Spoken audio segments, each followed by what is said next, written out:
Stillness Flowing, The Life and Teachings of Ajahn Chah, by Ajahn Jayasaro, narrated by Ghosaka.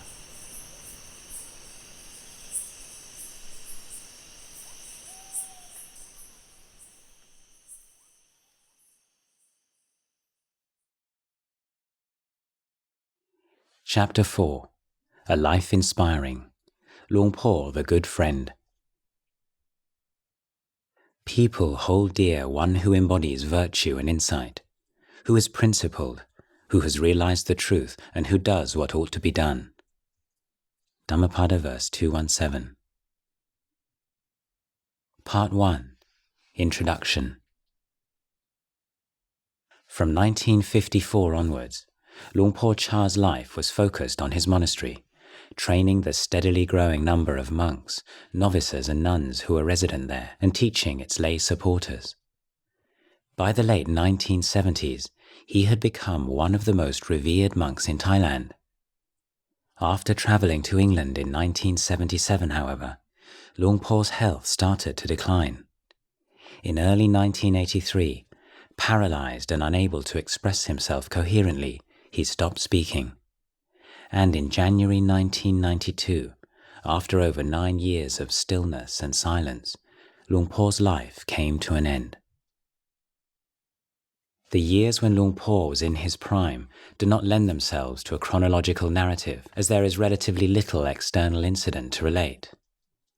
Monastic life is intentionally repetitive. Luang Por rarely travelled except to branch monasteries. As a celibate forest monk, his personal life was without drama. He did not marry, fathered no children, had no love affairs. He neither made a single penny nor lost one, and accumulated no more possessions than he would have been able to carry over his shoulder in a cloth bag. For 25 years, Luang Por's life, at least that which has left a record, is primarily the story of the teachings that he gave and the training that he developed. It is during these years that Luang Por fully matured in his role as the Kalyana Mitta, or good friend. From the Pali Kalyana, which means noble or admirable, and Mitta, which means friend, this is the Buddhist ideal of a spiritual teacher. Good friendship was not just half, the Buddha famously corrected Venerable Ananda, but the whole of the holy life. In other words, the support of the Kalyana Mitta is fundamental to Buddhist training. The fruit of practice might be a liberation from all need for external support, but on the path to that liberation, good friends are indispensable. The Buddha described the ideal Kalyana Mitta as one who inspires affection and devotion, respect and emulation in those around him. He is patient with the questions and foibles of his disciples, and skilled in communicating with them. The Kalyana Mitta is able to explain profound topics in terms that are clear and easily understood. He never abuses his power to lead his disciples astray. The Buddha said that it is association with the Kalyana Mitta that leads to hearing and conversing about the Dhamma, to growth in morality, to diligence and skill in abandoning the unwholesome and developing the wholesome, and to clear discernment of the way things are.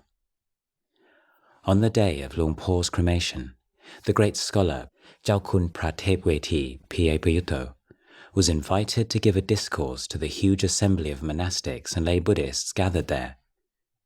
He chose to speak on the ways in which Luang Por Chah had been a true Kalyana Mitta to his disciples.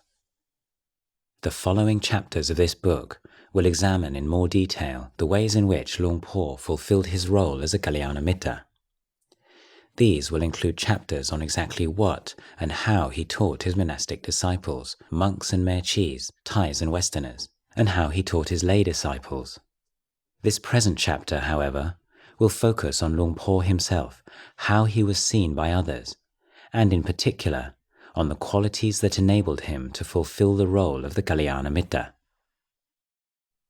In his references to the Kalyana Mitta, the Buddha showed that he recognized that the feelings and perceptions evoked in the student by the teacher can play a significant role in the learning process.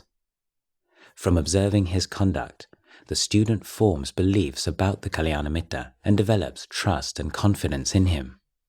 The willingness of students to make the sacrifices necessary for progress in Dhamma and the diligence and passion with which they study and practice are not simply a function of their understanding of what is involved.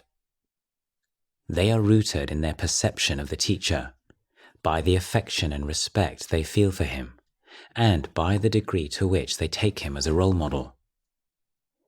Students tend to receive the strongest boost in the presence of one who they believe has followed the path and is a witness to its fruits. Faith in the attainment of the teacher is a powerful support in the practice of Dhamma. From the beginning of his teaching career, Luang Por demonstrated to an unusual degree a natural charisma that included leadership qualities and a gift for articulating the Dhamma. To Luang Por's monastic disciples, his compassion for them and his patience with their foibles filled them with devotion. The standard of his practice of the Vinaya, his obvious mastery of meditation, and the wisdom with which he expounded the teachings filled them with respect. They wanted to follow in his footsteps. Central to their commitment to him and his training was a confidence in his liberation from defilements.